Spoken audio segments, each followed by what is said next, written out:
अज्ञात लेखक। निकिता फिलोसॉफी में पीएचडी कर रही थी। उसे किताबें पढ़ने का इतना शौक था कि वो किताबों और कहानियों में ही अपनी दुनिया ढूंढती थी। निकिता जब ग्रेजुएशन में थी तो उसने एक किताब पढ़ी थी, वर्ड्स नॉट सेड। तब से ही उसे उस राइटर से एक अटैचमेंट सी हो गई थी। उसने राइटर का नाम पता करने की बहुत कोशिश की पर कुछ पता ही नहीं चला।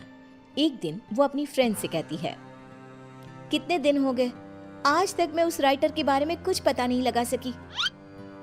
आज तक तो वहीं अटकी पड़ी है, किताबों की दुनिया को वहीं तक छोड़ दे बहन, कुछ नहीं रखा उसमें।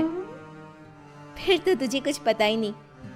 उनकी हर ईयर एक बुक आती ही है जिसकी सिर्फ 20 कॉपीज ही बनती है और मैं सारी कॉपीज खरीद लेती हूँ। चल तुझे दिखाती हूँ। निकिता प्रिया को स्टोर रूम में लेकर जाती है।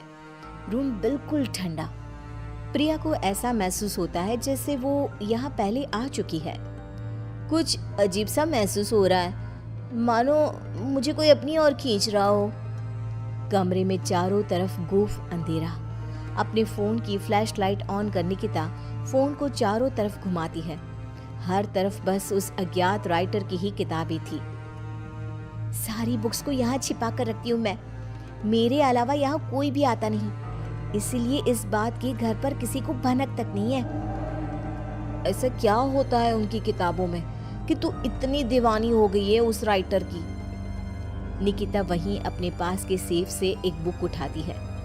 उसकी धूल झटकती हुई उसका पहला पन्ना पढ़ना शुरू करती है। ठंडे बंद कमरे में टॉर्च की एक सीधी रोशनी के उजाले में वो दोनों मेरी लिखी किताबें पढ़ रही थी। तभी उसकी सहेली को अपने कंधे पर किसी का हाथ महसूस होता है। ओह, ओह! क्या हुआ प्रिया, तू चीखी क्यों? मुझे ऐसा लगा किसी ने मेरे कंधे पर अपना हाथ रखा हो। निकिता रुक तो, मैं देखती हूँ। निकिता हर तरफ लाइट दिखाती है पर वहाँ पर कोई नहीं होता। देख तो, कहाँ कोई है यहाँ? छोड़, तू कहानी सुन। फिर उसे लगता है मानो एक भारी सा हाथ उसके सर को सहलाता है। क्या फालतू किताब है, बंद कर इसे, मैं घर जा रही हूँ। दोनों कमरे से बाहर आ जाते हैं। क्या हुआ यार, तू ऐसे अचानक बाहर क्यों आ गई? अरे कैसी किताब है यार प्रिया, तू जो कुछ भी पढ़ रही थी सब वैसा ही हो रहा था। अब समझ में आया तू खोई खोई सी क्यों रहने लगी है। एक मिनट, क्या वो राइटर मुझे भी जानता है? मेरे बारे में और क्या क्या लिखा है उसमें? दे मुझे वो किताब दे, मैं घर जा रही हूँ, वहीं पढ़ूंगी। मुझे जानना है कि फिर मेरे साथ क्या होगा। निकिता के लाख मना करने के बाद भी प्रिया एक बुक लेकर चली जाती है और उसी दिन से उसका नंबर ऑफ आने लगता है। अगली सुबह निकिता को अपने घर के गेट पर ही वही बुक एक एनवलप में रैप्ड मिलता है। एक हफ्ते तक प्रिया की कोई खबर नहीं मिलती। निकिता किताब का पन्ना पलटती है जहाँ प्रिया के गायब होने के बाद टू बी कंटिन्यूड लिखा था। अब मैं नेक्स्ट पार्ट का वेट नहीं कर सकती। प्रिया मेरे कारण ही गुमशुदा हुई है, पर मैं क्या करूं? निकिता एनवलप में आए बुक को खोलती है जिसमें एक एड्रेस होता है, एक ऐसी जगह जिसका नाम गूगल पर भी मौजूद नहीं था। पर निकिता बस पकड़कर निकल पड़ती है। पालन खेत। ये तो वही जगह है। मंजिल ने राही को ढूंढ ही लिया। निकिता जैसे ही बस से उतरती है, बस गायब हो जाती है। लगता है ये बस मुझे यहाँ लाने के लिए ही आई थी। निकिता रोड से जंगल की ओर बढ़ती है। अंदर चलते हुए उसे एक खंडर दिखता है जिसके अंदर वो जाती है। अंदर उसे एक लड़का डायरी लिखते हुए दिखता है। अरे आ गई आप, आइए आइए। आप ही है वो राइटर? मुझे बताइए कहाँ है प्रिया? वहाँ देखो। निकिता देखती है कि दीवार पर प्रिया की तस्वीर लगी हुई है जिस पर हाथ चढ़ा हुआ है। प्रिया की फोटो के साथ वहाँ कई और लोगों की तस्वीरें भी थी। ये सब क्या है? मेरी कलम श्रापित है, मैं ना भी चाहूं तो भी ये चलेगी। जिस किसी का जिक्र ये करती है उसे मार कर ही दम लेती है। ये सिलसिला शुरू हुआ था जब मैं 16 साल का था। एक नदी के किनारे मुझे ये पेन मिली। मैं इसे अपने कबर्ड में रख कर भूल गया।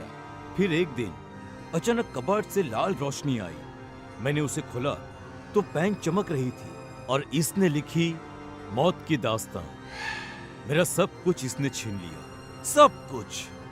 मैंने उसे खत्म करना चाहा, पर नाकाम रहा।